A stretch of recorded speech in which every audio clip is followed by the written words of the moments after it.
Good evening, everybody, and welcome to episode 5 of Forsaken Council. Sorry, we're a couple of minutes late there. We were just fine-tuning a few bits there, but yeah. So it's been a big update today, which is probably going to be the main focus of the show.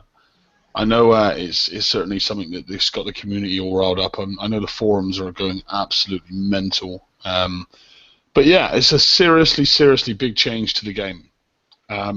So we're going to hit through that topic throughout the show, but we'll probably start off with maybe some of the earlier changes. Lucy's going to be doing the slides tonight. We've got David, Insector Gadget, on board, and Ren is running a little bit late, but he will be coming in. So his base clinic will be here tonight as well. But he's had to, at the last minute, spend a lot of time changing the base clinic because all of the turrets changed. So I think he's had to really quickly update all the slides to bring them in line. But Lucy, slide girl for the night. What have you got? Okay, so credit to Ren for doing the slides. Okay. So Ren's done them tonight. We can tell Ren's done them because there'll be no mistakes. Okay.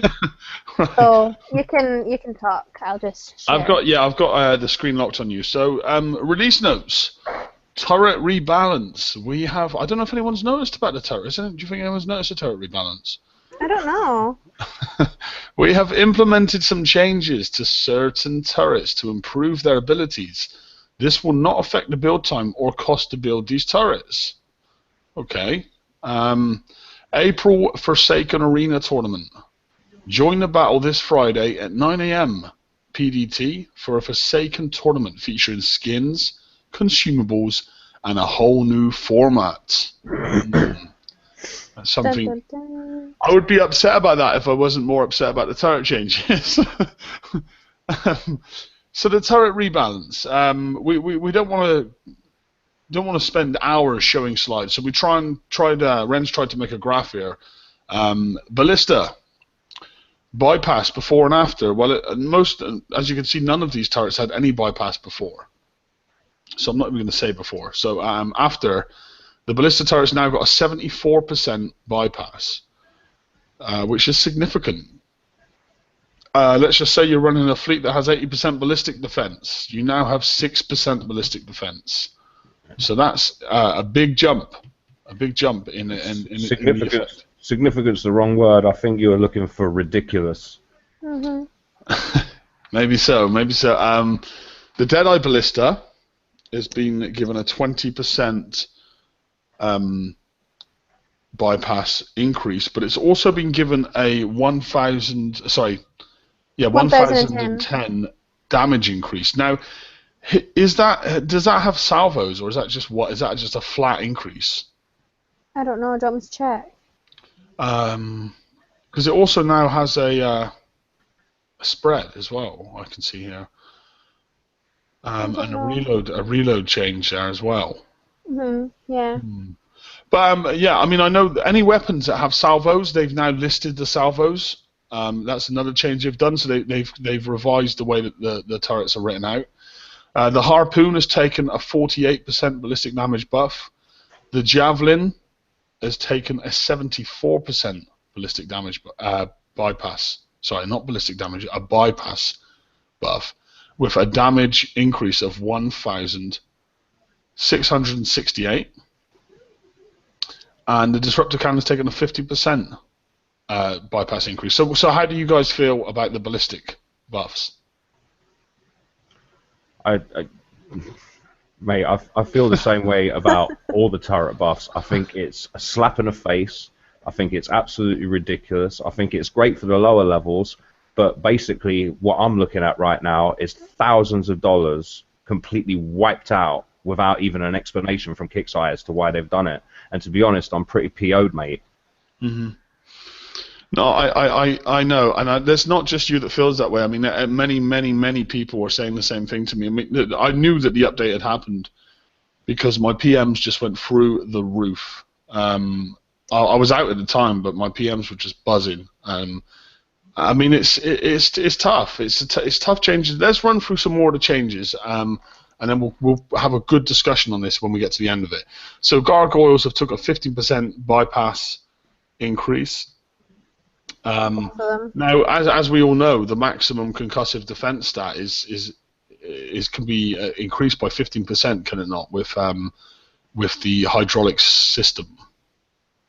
So that's basically removed that beneficial point of using that. Mm-hmm. Is it the hydraulic capacitors or something it's called? And it gives you a 15% concussive resistance buff. So but to be fair, I mean, everything outranges gargoyles anyway, so it's kind of irrelevant. But cryo launcher, 65% buff. Same as Prophetic. Yeah, same as the thrower turret.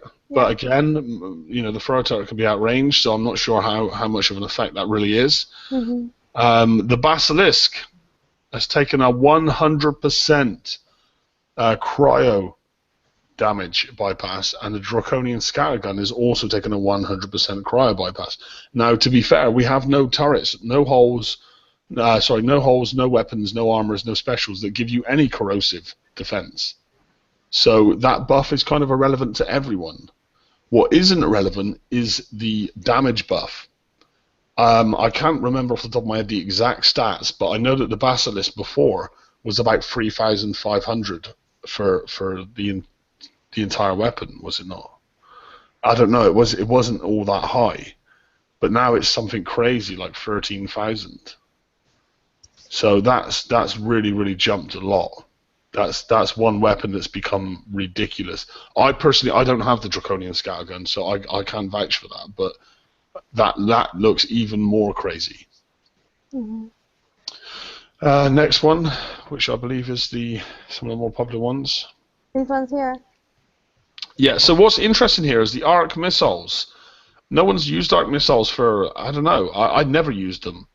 The Halo missile came out first, the arc missiles followed after, and yeah, like the arc missiles were supposed to be the ones like for lower levels, the ones that didn't get halos. But it's interesting to see that arc missiles are now better than halos, so they've taken like a switch. Are they better than halos? Yeah, there's more damage. Arc missiles give off more damage now than halos. Remember I was telling you earlier? Yeah, I do.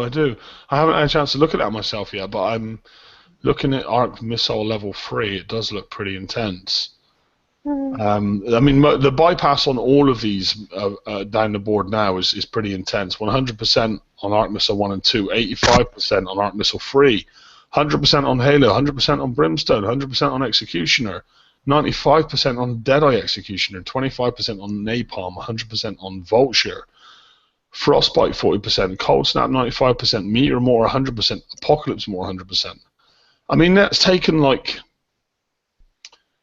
I don't know how I can even put this into words, but is there another slide listing this before we go into this chat? Because I feel it's probably going to be a long chat. Other than our what? Sorry. Is there another slide regarding the turret rebalance or? No. Okay, keep on that. Yeah, keep on that one. And I mean, the turret changes are immense. They're immense, especially for players. I mean, players like myself. I do not feel that someone will now be able to even make it to the entrance of my channel. That's how significant these turret changes are at the moment. I have 3 Frostbites, 2 Basilisk, and a Wendigo sat up front now. That's like my front line before you even get in the channel. That's like on the outside of my base as my bubble pad. My Apocs that have the Zint shells and the Eruption Pyre equipped are now 12,514 damage with 100% bypass, and that's before the critical hit chance that they're getting from the fuel air munitions, right? So conceivably, with the armor on current fleets, base fleets that hit you, one critical hit from one of them Apocs could wipe out an entire tank. Well, do you know, and another interesting thing which I only discovered just before the show, it was actually Gadget that pointed this out to me, is your base playback. Your base playback is basically based around the stats of what you have in your base. Now, if you have any old playbacks, they will now change. So I had and I'll try and explain it in a simpler way, but I had a base hit on my base about 3 weeks ago, and the guy broke my base. He got 99%. He just got it. You know, he fucked first time. Come back a couple of days later with a rocket and a prep, and he got me. He got me 99%. It was a good hit, and it was great. It was great to watch. I loaded up this hit and watched it again today, just before the show. I wanted to see, because basically it would reformulate the playback to the turret changes. Now the guy lost his fleet before he even got round the corner. So that's the changes. That's the impact of changes on my base. Like, yeah, so a fleet that 99%ed you prior to the change could just about 25% you after the change. Exactly. He just got over 25%. But that playback wasn't showing the 2 extra turrets I have in my base on my front line. So he probably wouldn't have even got into the channel. He would have died on the outside just as the battle started, because all of the Basilisk firing probably would have just killed him off there and then, before he even got a shot off. You know, and this is my point, is that they're now going to have to bring out, before base hitting is really going to be viable, they're going to have to bring out a new hull, which then means that in order to hit, especially to hit high-end bases, I'm going to be expected to coin this new hull after they just nerfed all the hulls that I coined in the last 4 months. Mm-hmm. Do you know what I mean?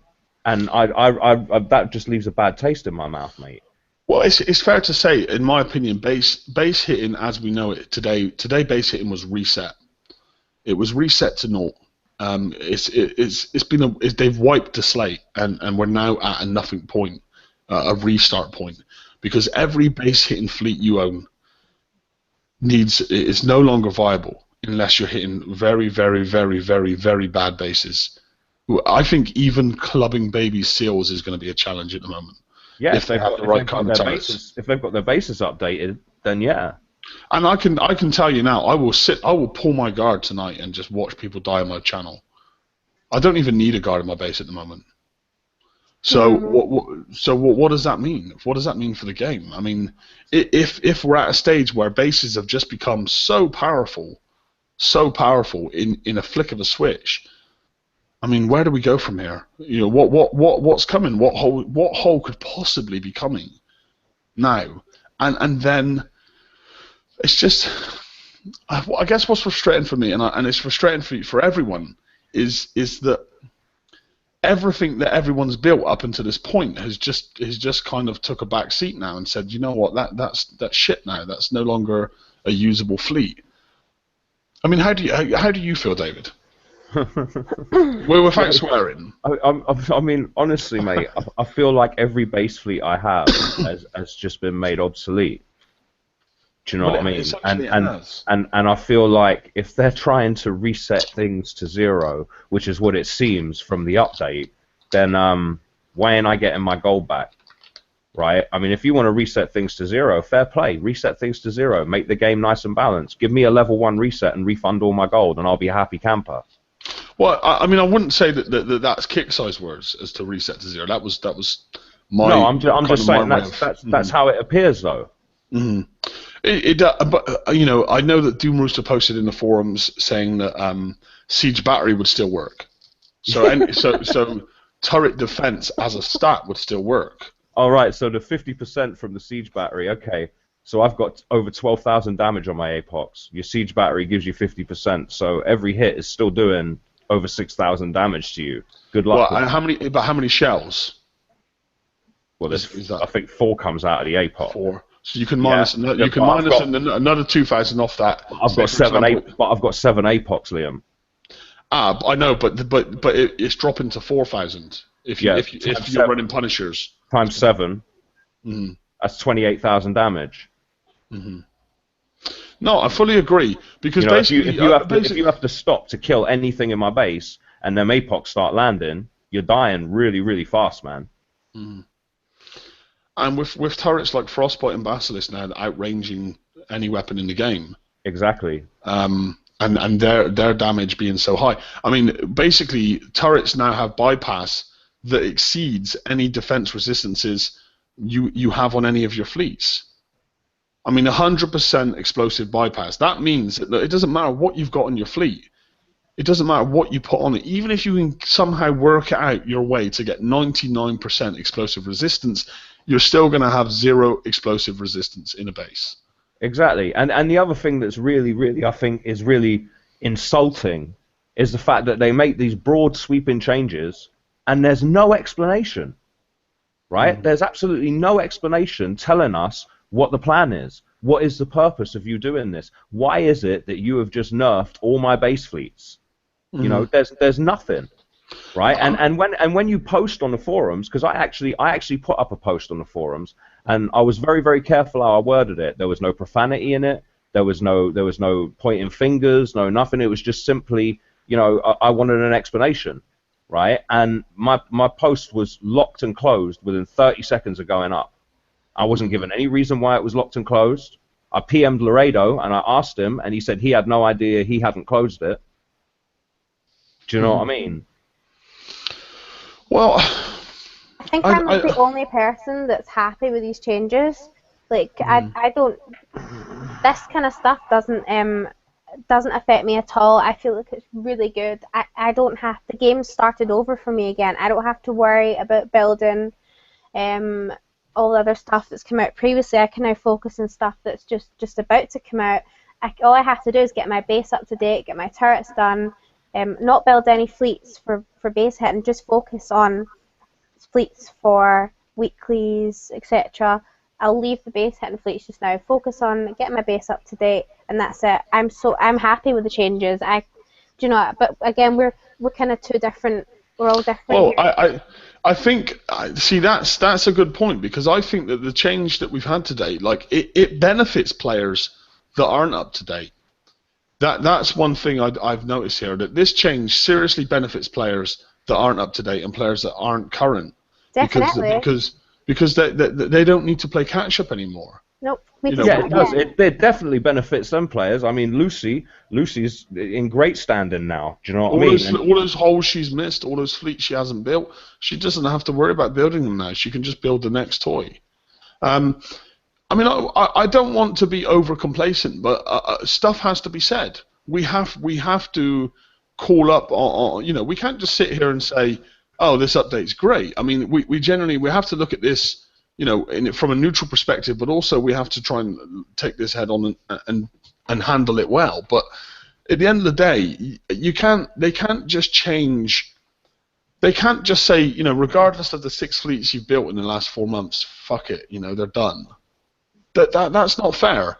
You know, regardless of my own feelings, I have to represent the community as well, and I can see why players are upset about this.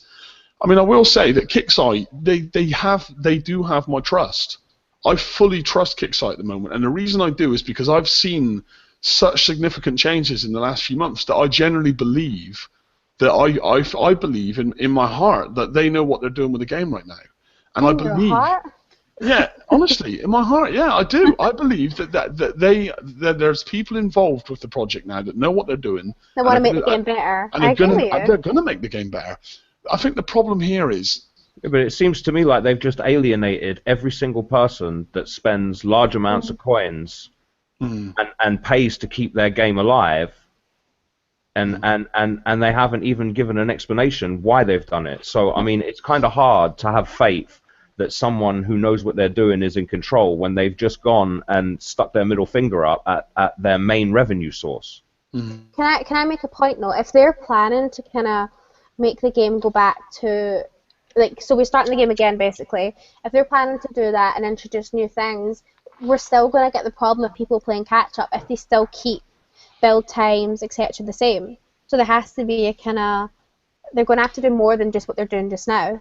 But they have changed build times already, Lucy. To be fair. But they can get changed more, can they not? Yeah, they can. They can. I mean, obviously, Kixeye aren't just stitching us up. Like, I know it's hard not to see that because many players are seeing this as them being stitched up. I believe that they have a plan. I believe that that this is the first step of something. You know, they're not just going to say, right, these are turrets now. Good luck, guys. That's not what they're going to do. They're very... Before, Kixeye used to release overpowered holes, and then afterwards they would release the tech you needed to stop them. And we would be in this yo-yo cycle, this rinse and repeat cycle. And now it seems that they're thinking a little bit more. They're kind of given prevention tools before they release the stuff. I'm expecting to see a big baser next raid. I really am. And Yeah, and but see, go on. Sorry. No, go on. No, but the problem to me is that that's not a solution, mate. Because basically what they're doing is they're telling me, okay, the punishers that you built to hit bases with are now no good, right? So that money that you spent is a wash. You know, if you built citadels, if you built this, if you built that, you know, it's all no good. It's a wash. But I tell you what, here's a new fleet that you can coin, and hope that we don't do the same thing to you again in a few months. Do you know what I mean? I mean, I have zero faith in them at the moment. They have absolutely no credibility with me, right? And for them to expect me to go and spend thousands of coins building a new fleet to hit bases with when they've just nerfed all my existing base fleets that I spent coins building is ridiculous, mate. Really. I think, I mean, from what Doom Rooster said on the forum as well, they're looking to create this linear path between PvP and PvE. They're looking to create a separation between the two, you know, so players understand which holes are for which and which holes are for not. They're looking to rebalance and readdress the way bases are hit, the way that we PvP, and make it better, more interesting, more exciting. Now, to do that, they need to fix the errors of the past, and to do that, they had to do this. But the other option they were faced with, because the only other option they were faced with, is to continue on the path they were on, which the game was on last year. And I feel that they kind of stepped in and said, look, we're going to get a lot of shit for this, but we're going to have to do this now so we can make it better in the future. Hi, Ren. Welcome. Hi, Hey guys. Hi, Ren. Hi, can you hear me? Yeah, I hear you. Okay, cool. You want to weigh in? We're just talking about the changes and what we think about them. These fucking assholes are a bunch of son of a bitches, and I'm really mad at them, and they can suck my cock. Done. Bravo, man. Bravo.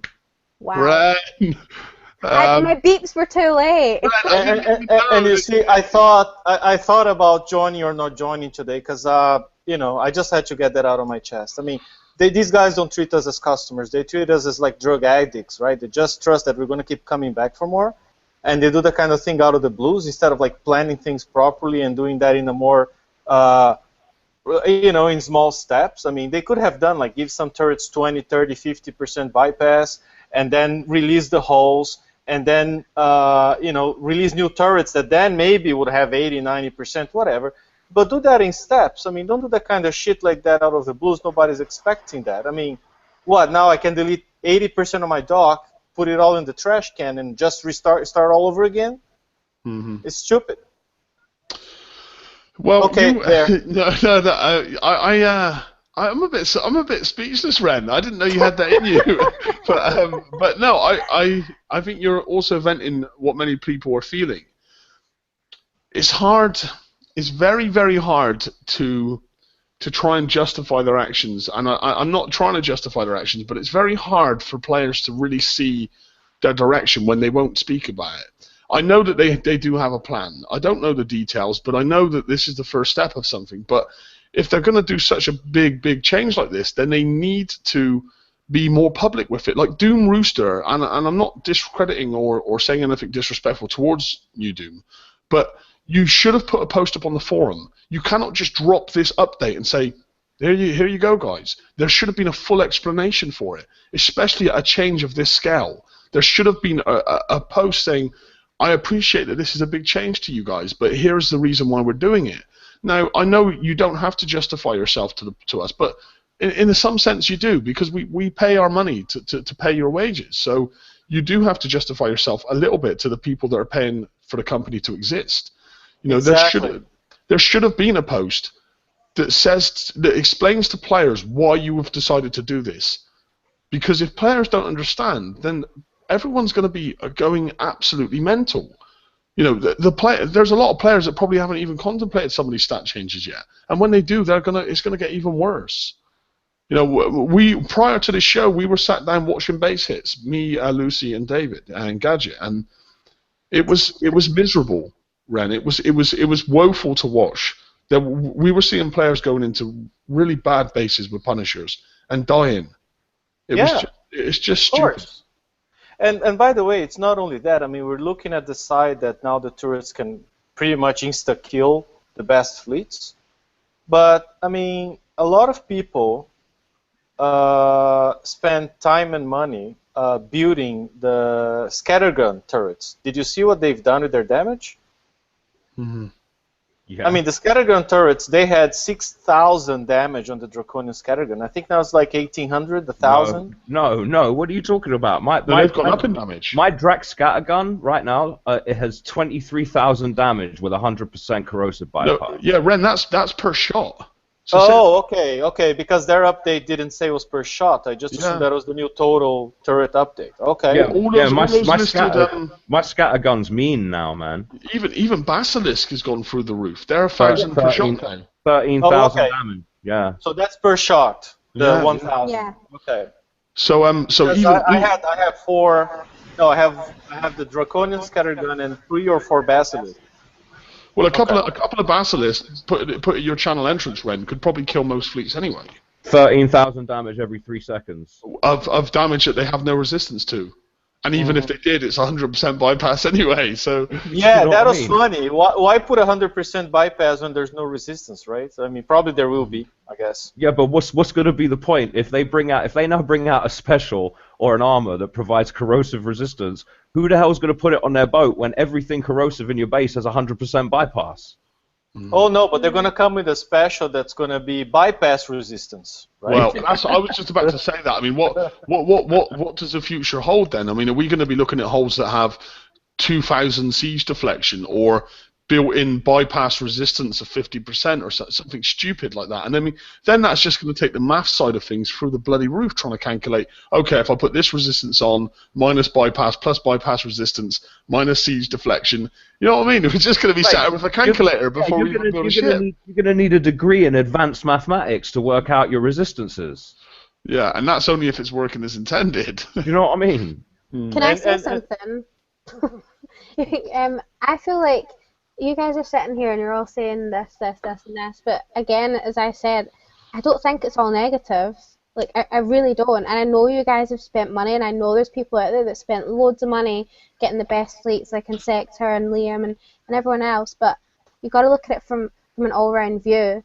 They've updated some stuff. Basically, all we have to do is get our bases up to date with what's coming, build stuff up. Think of the lower levels here. This is amazing. For me, this is like giving me a chocolate cake right now. This is so good. I don't have to focus on any of the other shit that's come out previously. I just have to focus on now. There is a fucking giant spider on my computer.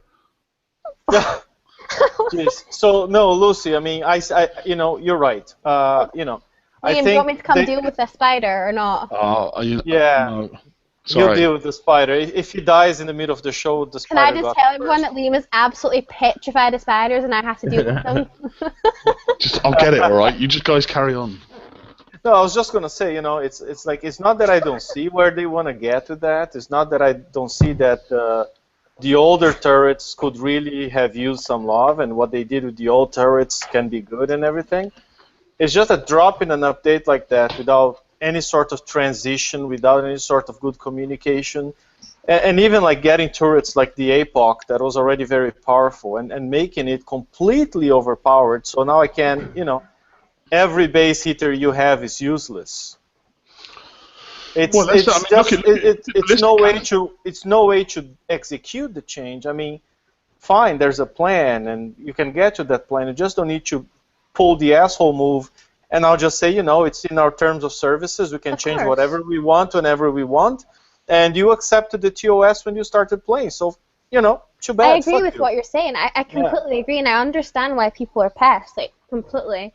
And I understand that people have spent a lot of money and it is a bad move.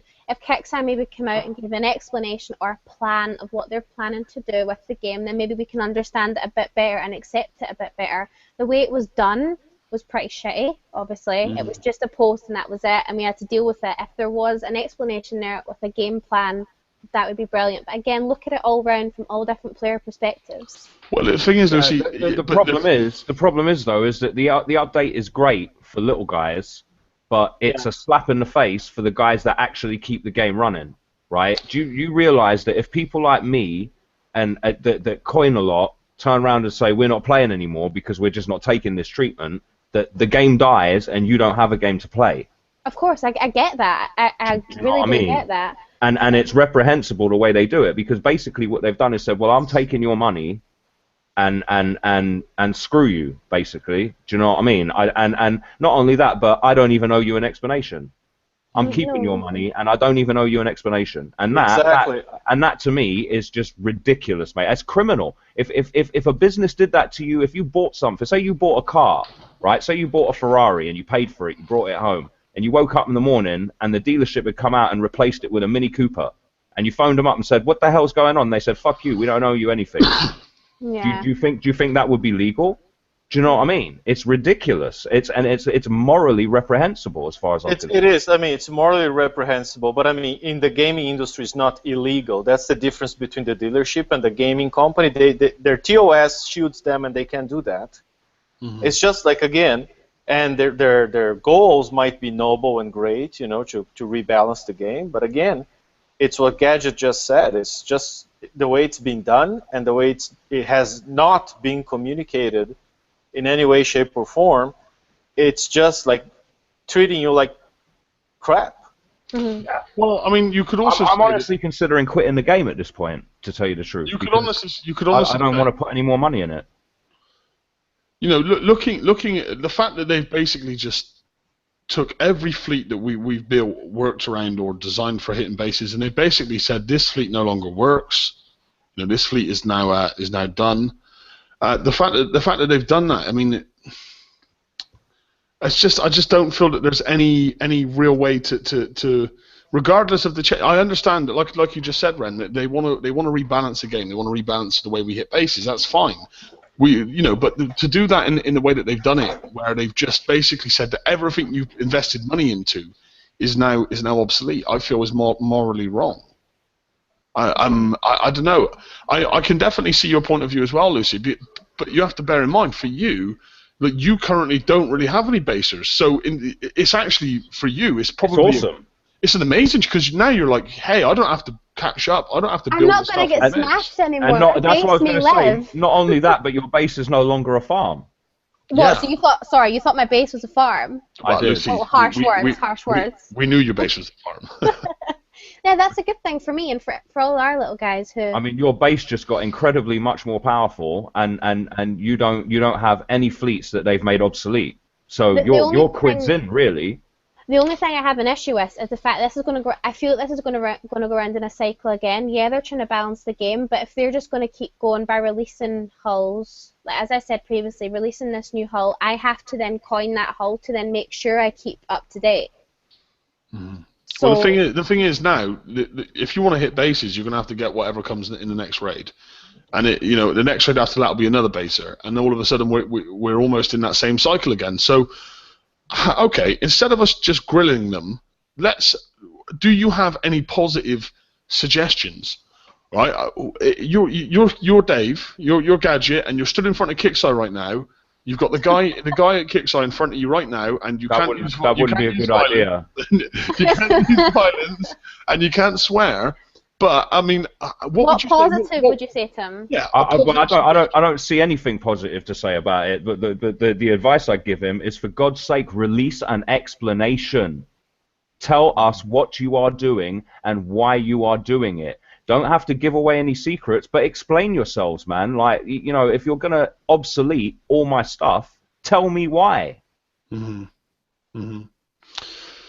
Yeah, and you thought that nerf last week on the Forsaken content was bad. Do you know what I mean? Well, at least, picture that, right? I mean, for something comparatively so small as nerfing a special just the day after it was released, right? Mm-hmm. They released a 7-8 paragraph long note from the game designer explaining the reasons and the trade-offs and why they made the decision. Now, they do something that's like 10 times more of a game changer, and they just released that in the release notes. Here are the changes, and that's it. Mm-hmm. I mean, that would deserve the same treatment as that the nerf on the Frontline Countermeasure system did.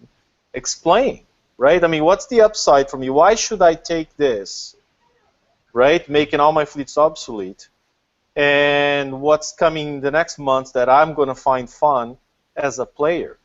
That what's my motivation?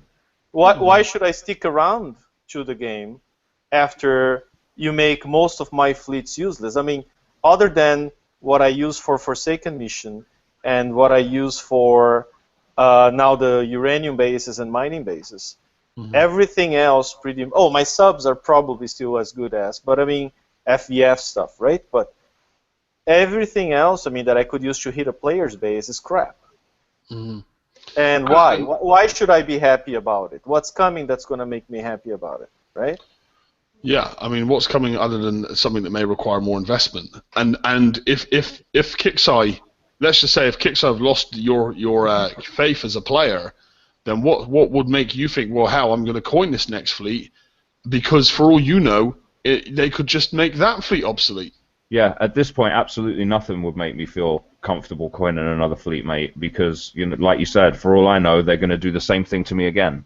Well, I think that's where in place, like, if they just posted up what their plan is, like, what they're intending to do to the game and where they're trying to take the game to, if they'd done that...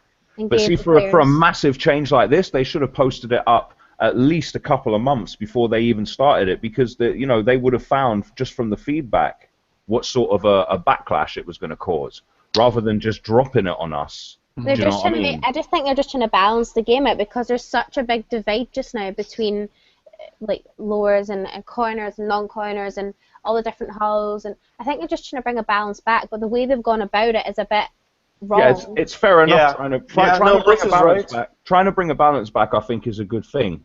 But if you're going to do that by basically robbing a bunch of people in the process, which is kind of what it feels like. You know, it feels like I just spent a bunch of coin on this base fleet, and now you've basically robbed it off me. You know, if you that's out of order. You know, you've got to find some sort of... I mean, you're talking about balance. You've got to find some sort of happy medium there, right? If you're gonna make all my current stuff obsolete, you've got to tell me that you're gonna do it and explain why. And two, I feel like really you've got to compensate me in some way for that. Well, and to close the gap, I'm going to go further. To close the gap, like Lucy said, she's bang on. They had to close the gap between the players who hit level 50, level 60, and are just farms, and the guys who have all the latest toys, right? So the latest gadgets. Now, you know, they could have done that by changing the arc missile and halo and then, you know, the mid-level turrets, but they didn't have to touch the Apocalypse Mortar, the high-end turrets, executioners, and you know, they didn't have to touch them. Or maybe just a small tweak, 20-25% bypass would be good enough. I think the changing them was good, because they're old turrets that have now been brought back into the game. Yeah, the little turrets, fair enough, but the Frostbite, the Basilisk, the Scattergun turret, the Dead Eyes, they didn't need to be touched. I mean, they were already powerful enough as they were, mate, really. Well, for me, this change, quite noticeably, the biggest effect it has is on the higher end. It's on the coiners. That's for me where it seems to be, and it has the greatest effect well, it affects everyone. Sorry, I've misworded that. I've not put that sentence together correctly, but it basically stitches up the coiners and it gives every benefit to the non-coiners in the lower levels. Yes, it brings that gap together. Lucy hit that point correctly, but it kind of it stitched up the coiners and it's helped out the non-coiners. That's what it's done. And I think that's good. And I know you guys all hate me. I think that's good, whereas the coiner won't think that's good. And it's terrible for the game. I know it is, and it's going to stop people it's going to give people doubt. I completely see it from your guys' view, and I disagree with what's happened, but I feel like it's a good thing, so long as Kixeye come out with a game plan of what they're intending to do. Maybe if they do that, they can gain back some trust, and people will think, all right, okay, so that's their plan, okay, let's go with it. If they do something like that, then that'd be good, but I just don't see the point of sitting here bitching about it. I know you guys are upset, because there must be something positive coming out of it. They wouldn't be doing it if, you know, it was going to end the game. They know all this. They've probably thought all this through. They're probably going to know that people were going to go absolutely nuts as soon as Doomrooster posted that. But there must be something good coming. If they know that, then why didn't they post an explanation? Yeah, that's what I'm saying. So hopefully they'll do that. I feel the delivery was wrong on this update. It come out of the blue. No one really had a clue it was coming. It's a big update. It's a huge game changer, and there's not even been an explanation for it. And that's, I think, is a large part of the problem. Is they're not delivering this stuff right. And I don't know if that really does not really fall onto the development side of the game, does it? That really falls on a communication issue with the community. Yeah. Do you guys want to move on to the rest of the content, or because it's being we have been rattling this subject for a while, so I do apologize. Okay, bug fixes. Okay, you want to read them out, Lucy? No. No. Okay. You ready? It's your big moment. Transformer research times will now be reduced when using a lab scientist officer. Corrected the images used for the research and development information panel. It will no longer be possible to move a fleet that is queued for arena combat on the world map by using the right-click move command, and added in an additional check that should help to prevent targets from being, oh wow, I nearly said something else there, from being, is it reaping? Yeah? Reaped. Right, okay. From the map between attacks. The time to reap for the target will be reset when a player engages it in combat. Okay. Okay, we good? Yeah. Anything of key point there, or no? Move on. Well, I think the fix that the last one is a good one, because a lot of people were getting upset with that, where somebody would go in and they'd prep a target, and then before the other guy came in to finish it off, it would just despawn. Right? So I think that's a good thing. Yeah. Okay. Definitely. So it is... it's Base Clinic. Ren, it's your segment. Can I just say there is loads of slides in this, so Ren, you're taking over. No, so here's the story. I mean, there's a whole bunch. I never intended to cover them in a week because I put pretty much every single turret in the game on those slides and comparisons and whatnot, right? And so we'll do some today and leave the rest for next week or something like that. Okay. Do you want to just talk through this? Yeah, I think, started talking about, so I broke this down into frontline turrets, countermeasure turrets, mid-range turrets, and long-range turrets, okay? And and again, a lot of this is, every guy who's a high level and hit bases all the time, it's all common knowledge. A lot of this is going to be for the players who are still trying to put their bases together and to understand how base defense works and everything else. So bear with me if some of that is obvious, but I'm assuming you can share that with the little guys in your alliances, okay? Okay. So frontline turrets, these are the ones you put, of course, at the entrance of the channel, in front of the guard ships. Most of them never fire because they're short range, like Serbs and gargoyles and whatnot. Some of your turrets should do submerged damage, like we discussed last week when we talked about subs and whatnot. When you put frontline together, make sure you space them out, so chaining doesn't work against them unless you want it to, but most people don't. And most people now are leaving some turrets at the entrance, just without armor, without anything, just as part of the bubble pad. Now that's changing with OP8, because just 2 warehouses and you bubble already if you manage to get them killed. So maybe you don't leave the turrets there anymore, but up to OP7 you do, right? Yeah, and deeper in channel, usually you want those turrets to be very strong defensively, because you want to force attacker to stop and take fire. Especially now, right? You definitely want the attackers to stop and be hit by some apox or something like that. Okay, so that's overall guidelines on frontline turrets. Let's move on. I documented them all. I think what I wanted to do is not to explain one by one. That would be very boring. It's just, you can see in yellow where you can find them, right? So new players or people who want to improve their bases, a lot of these turrets can be found in campaigns. And Snowfall, Ashes to Ashes. Yeah, it's just right there. Hunt the Nemesis is a pretty easy campaign, and now you see the Disruptor cannon now has a 50% bypass and a very high damage. It's 2,500 damage per shot, so it's pretty good if it ever gets to fire. But it should be a good incentive for the attacker to stop and kill it before they move on. I mean, you know. I put the specials on the side. A lot of those specials can be found from Draconian bases. So that's another source of good base stack, hit Draconian bases. Some more advanced are on the Uranium bases, and some are just Forsaken Mission stuff. Okay. Okay? Do you want to move on to the next one? Yeah, let's move on. And guys, I mean, chip in whenever you want. I just want to, you know, go quickly. The other thing you see, I use color-coded, so I use green for penetrating, red for ballistic, and so on, so you can know the type of damage there. I like the napalm. I have one on my base too. It's good because that one always fires. It's one of the few frontline turrets that you put the right special, like Scramjet engine, or you put fire support platform M, and it gives enough range that it always fires a shot, at least. And now it has some bypass.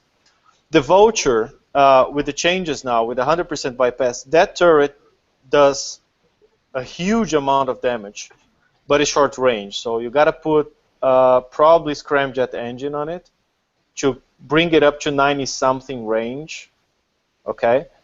And with 100% bypass, it's like almost 4,000 damage being done. Oh, it's actually over 4,000 damage being done in one shot, if it hits. Okay? It hurts a lot. Yeah. Yeah, let's move on. Okay. Just about the frostbite. Yeah, explosive. I mean, the Cerberus didn't have any improvement, so it still sucks. It never fires short range. I mean, don't keep that on your base ever. No. But the frostbite's cool, and now it has 40% bypass, and it does like a crap load of damage. So it's crazy now. Yeah, it's it's insane. I done just sorry to interrupt, Ren, but I done the playback thing you were talking about. I think Ren missed that as well. About if you watch your playback, it will show the new, like the turrets with the new damage, and it's just insane, especially with these new turrets. So yeah, Ren, what we were saying before you joined is if you actually go into a playback from a base hit on your base from before the update, it will actually show that hit with the update. That's funny. Yeah. Yeah. So if you look at a base hit where you got beat or you got a lot of damage, and watch the replay, you're now going to see how it would have gone with the updated turrets against that same fleet. I killed Punishers. So yeah, I had a hit on my base where I got 99%ed, and I watched the playback just before the show, and it was like 25% just. So sorry to interrupt, Ren. I just wanted to say that quickly. So.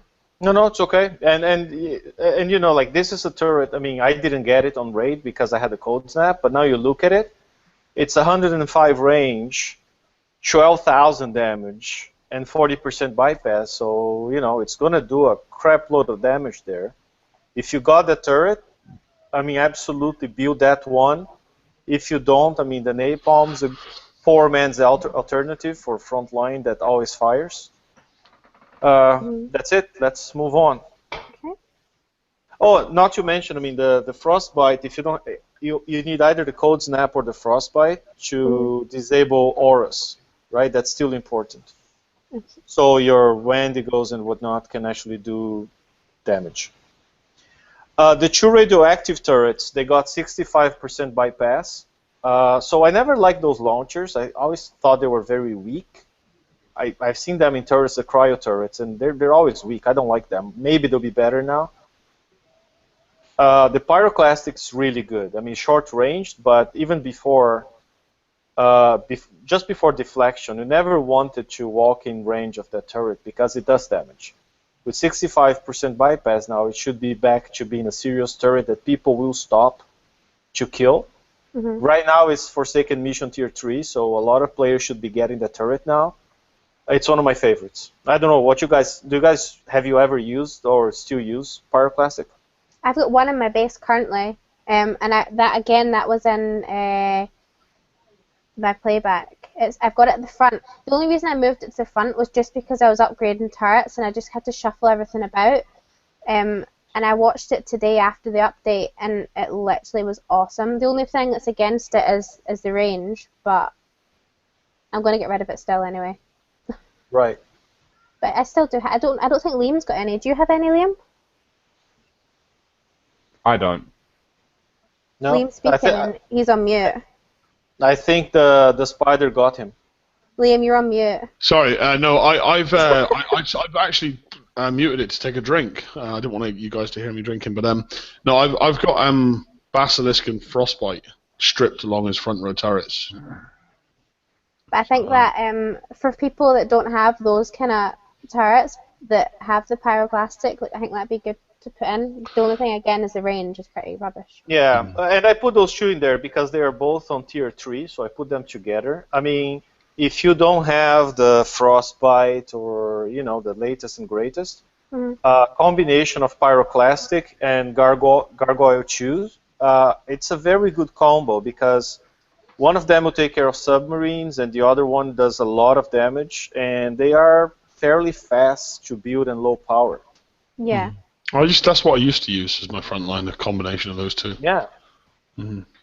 Okay, let's move on. My two favorite turrets, I think, are the two corrosive turrets. I don't know if everyone can see the slides now. I'm seeing Liam. Oh, you should be able to see the slides. I've got it fixed on Lucy's screen. Yeah, the slides are up. Oh, okay. You've clicked on Liam just because you wanted to see his face. Yeah.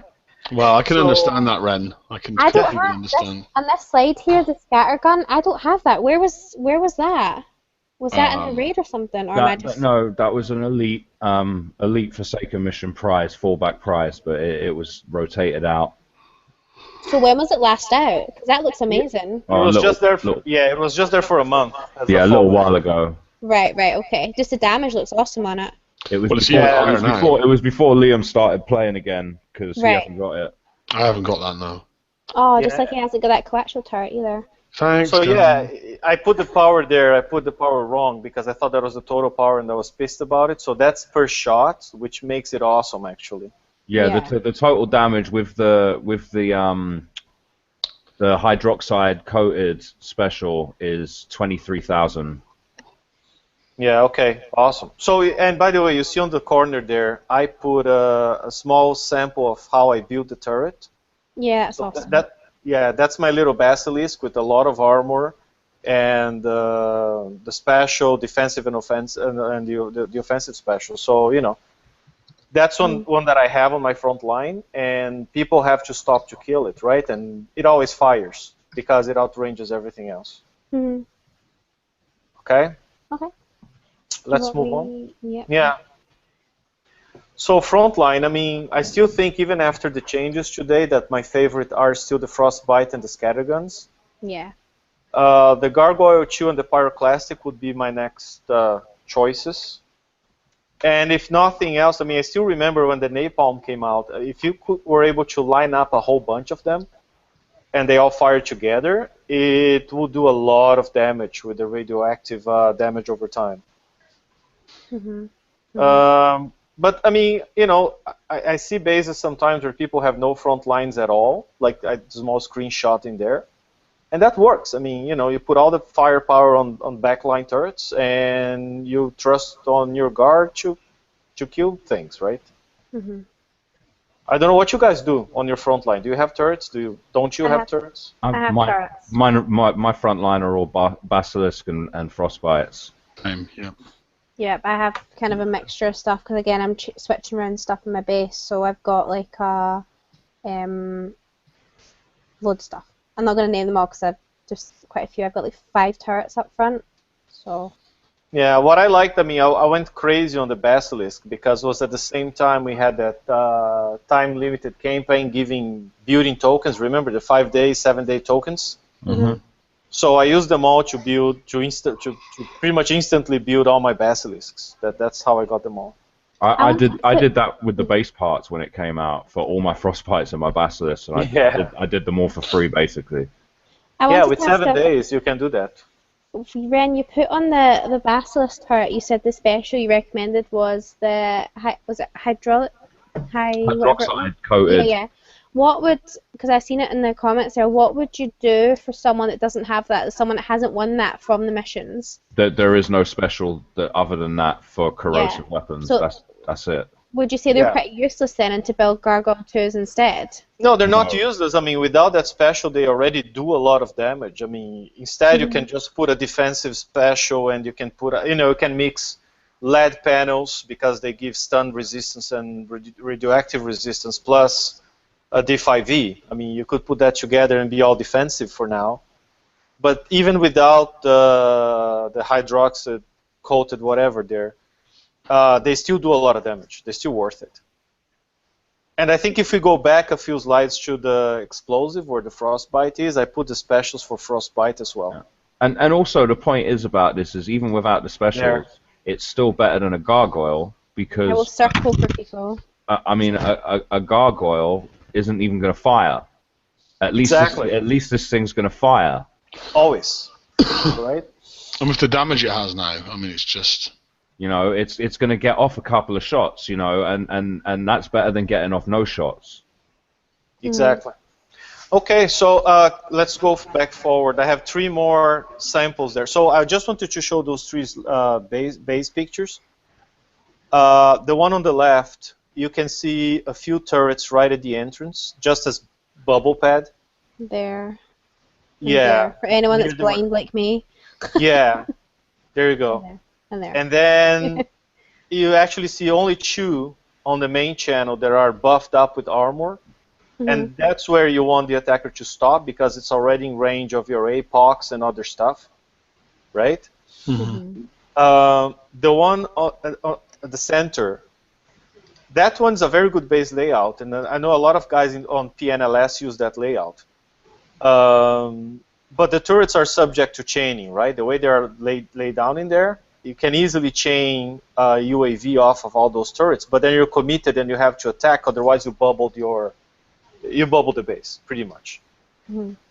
Right? That's a great layout for base guard because you can get everything firing at once there. I think Monster and White Star use that base design, and it's really good, because everything's sort of not crammed together, but as soon as you enter in there, most of the guard just hits, and you've got all these turrets, and players get a bit flustered, they don't know what to hit.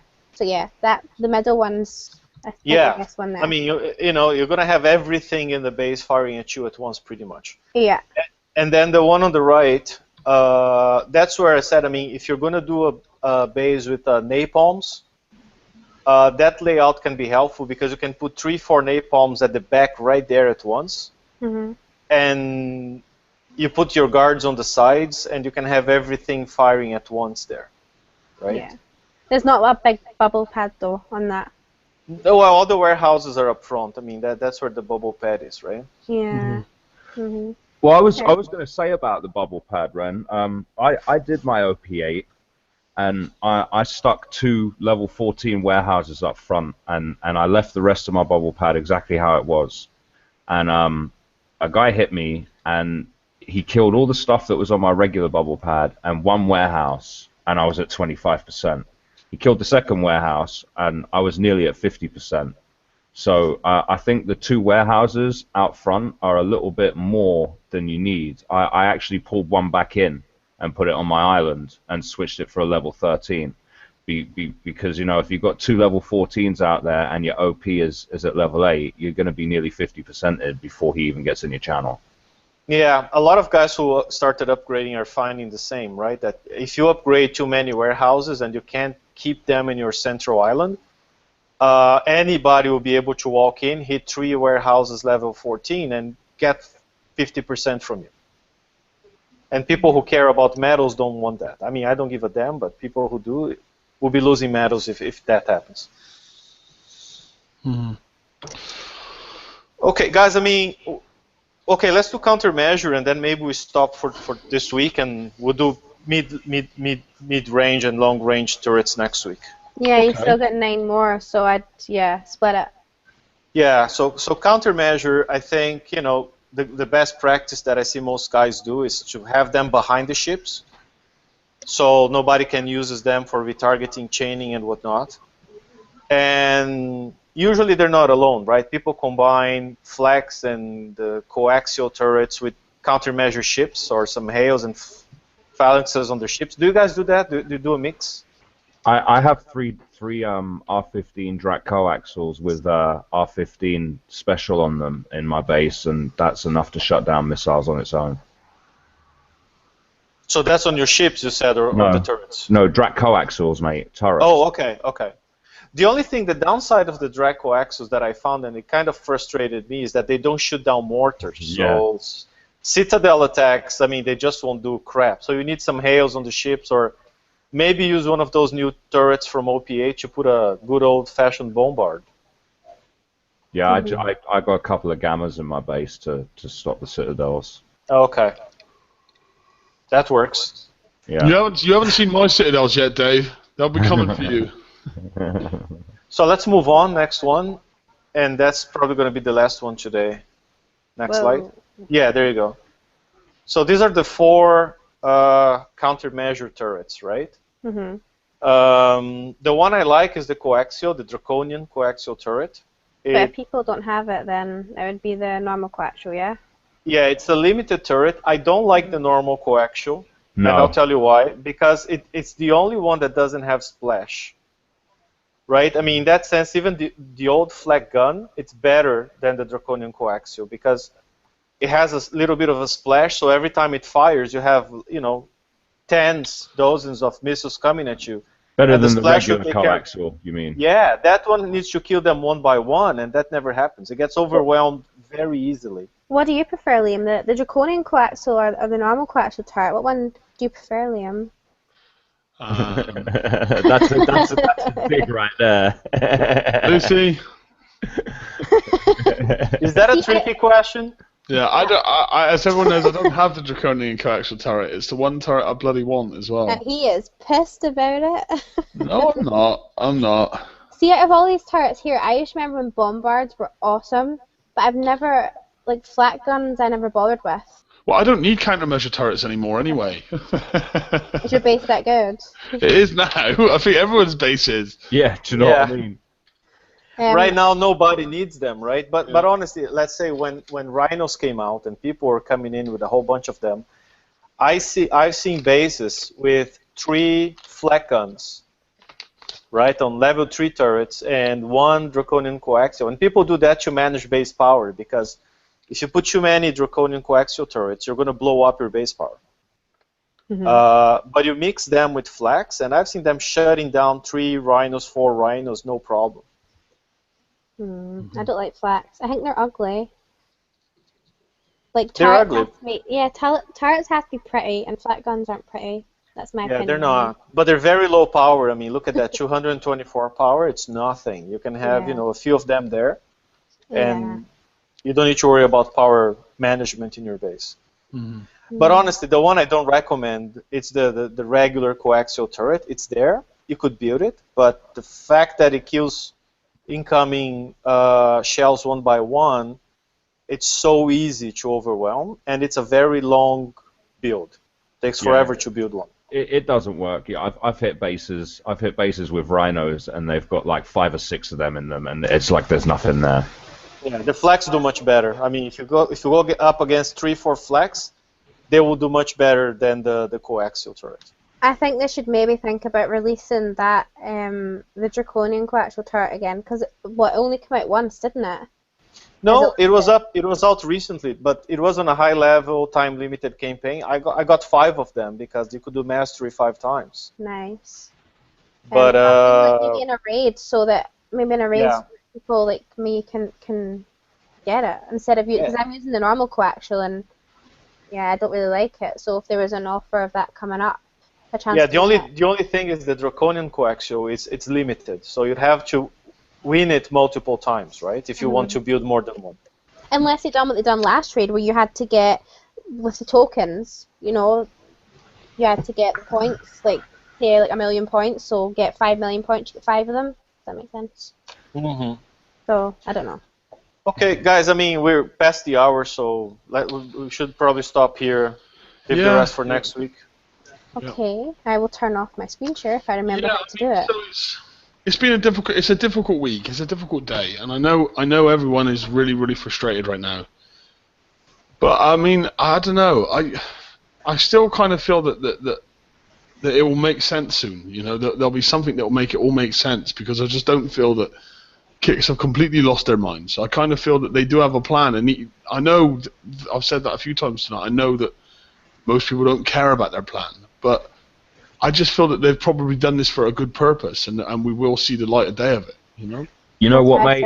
An explanation would go a long way. It just takes 2 minutes for Doom or someone from Kickside just to do a quick post to say, look, this is what we're doing, this is why we've done it, and this is what we're hoping to gain from it. If they'd done that, it would ease a lot of players. And really, at this point, an apology for not bringing the explanation out sooner, I think, would be appropriate as well. Just like saying. 100 free gold would be really good. Well, no, I'm not even asking for freeness. I'm just saying that when they bring out the explanation, really, they should start with it by saying, you know, we're really sorry that we didn't bring this out sooner. You know, I think just some. So I don't need anything free, but you know, at least apologize for it and give me an explanation as to why you're doing it and where you plan to go. Like Ren said, give me something to give me a reason to stay in this game. Do you understand? Mm-hmm. I know. I mean, there's obviously the game's evolving now, and this month in particular has been the biggest month I've seen in a long time. I would almost want to say the biggest month I've ever seen in the game, but I'm not sure if that's true. But it's been a big month with OPA, with all the changes we've had, with all these different updates that we've had week by week. You know, big updates, and then they hit us with this at the end of the month. It is a big month, and I think that also plays as part of the problem, because so much changes so quickly. Like, I'm almost confused in my head what I'm going to be doing with my base right now. You know, there's so much that's happened. But, you know, the game evolves, and we have to evolve with it. You know, let's look back to 4 years ago when Kixeye introduced putting guards in your base, and we were like, what? A guard in my base? No one's ever going to get in my base again. Do you know what I mean? And then look what, you know, the game does evolve, and we grow with it as players. You know, and I know that that's not an acceptable thing to say in terms of, you know, for people that have spent money, but the game is evolving, and I guess we're going to see what they evolve it into, and maybe it's going to be something we like, and maybe it's not going to be something we like, but we'll be here to discuss it then. Mm-hmm. Is there anything else anyone wants to add, or? I just say keep positive. I mean, I don't sit around moping and think, oh, I'm not going to play anymore. Wait until hopefully there's an explanation or something that's going to come out, or just wait and see what the game plan is. I wouldn't sit and say, oh, I'm quitting or this and that. Just stay chilled, have tea, just chill. Yeah, take a deep breath. Like you said, take a step back and see what does come, and see if they were right. See, you know, then we can be more objective about it when we actually know what's going on, because we're kind of in Twilight Land right now. But yeah, I mean, the game's evolving, and I guess we can either evolve with it or we can gloat and we can reminisce. You know, I'm kind of in two minds about this update, but I felt that tonight's show we had to kind of put the points across of how the players feel about it. And, you know, I don't think the show has been overly negative, but, you know, I appreciate that maybe we've hit on some subjects that not everyone wanted to hear, but we've got to express the community's voice. That's what we do here with the show. So we have to say it as it is, and that's it. So everyone that's come out tonight, thank you very much. I've really enjoyed the show, and I'm great to see how many viewers we've had, and everyone that's got involved in the YouTube chat. Stay involved in the page. Saturday's show will probably be based around something to do with this week's update, no doubt. I know that one thing we haven't spoke about tonight, because the show ran on long, was the Forsaken Arena tournament. But we kind of don't really know a lot about it at the moment, other than the fact that it's back. So perhaps we'll pick up on that on Saturday's show. We'll make it about the Forsaken Arena tournament. I know there was also a preview server tonight. I didn't get into that, so I don't have a chance to speak about any of it. I don't know if any of you guys had a chance to look at it, what the targets were like in it. No? No, I didn't get in. I was at work. Some people posted some screenshots on our page. There seems to be a limited version of the Rhino. There seems to be a new hull with 800 deflection. Mm-hmm. You know, I didn't have time to process any of that. I don't know what even was in the preview, whether they were hitting the new raid or what. I don't know what it was about. I haven't seen any of the targets yet. Did you not manage to get into the preview server? I didn't get in because I was chatting away and I kept refreshing the forum, and then I got the password and everything, but I was at work. Yeah, by the time I got the password, it was full. It must have filled up in like a minute, so I didn't even get into it tonight. And then people who did get into it, there was something happened, mate. There was some update in the middle of the server, and then loads of people couldn't get back into it. I know Monster had a bunch of trouble getting back into it. I didn't go back into it because I got a level 1 base again, so there was no point. So we'll hit up on some of these subjects over the weekend. Maybe we'll have a bit more information. There might be a video out, and we'll obviously be covering the Forsaken Arena. So thanks, everyone, for coming out. We'll catch you all in a week. Stay tuned in the pages, and I'll post the page link in the YouTube description for anyone that isn't on it. Have a great week, and happy sailing. Bye. Bye.